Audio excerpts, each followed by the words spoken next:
और शशि करके पीर नाजुक हुसैन शाह साहब और पीर मुजम्मिल हुसैन शाह साहब अज सारी रात उन्होंने जिक्र ते मामा यूनुस गुजर साहब और सारी रात इन्होंने जिक्र करते रहिए ना कि मेरी तारीफा मुक नहीं सकती और बाकर बादशाह और बाजी इमरान साहब भी तशरीफ रखते हैं तो गल पता की ये नहीं कि जनाब कि इस कुड़ी तो इलावा किसी ने होर गाना ही नहीं आता हम कुड़ी लगी है तुम जे क्या है वो कुड़ी लगी है देखो जी मेरे 28 एल्बम ने 28 कैसेट ने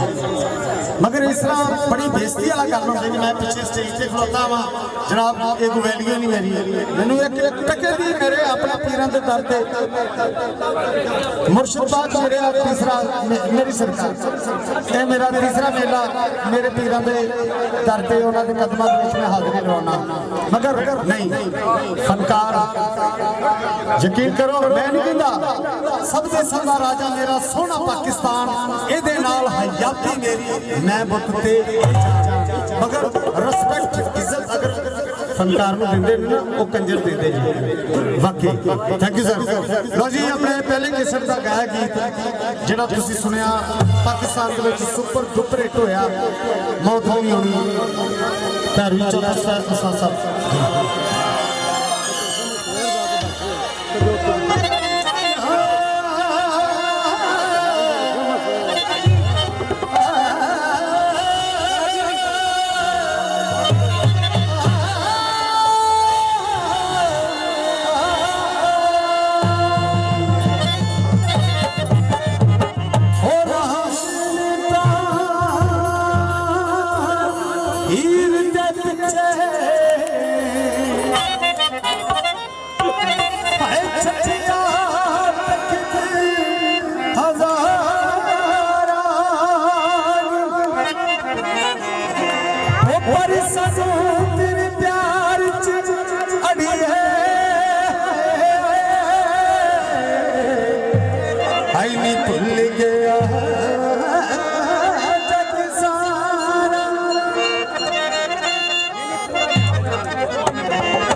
लो जी फर्स्ट 172 172 सर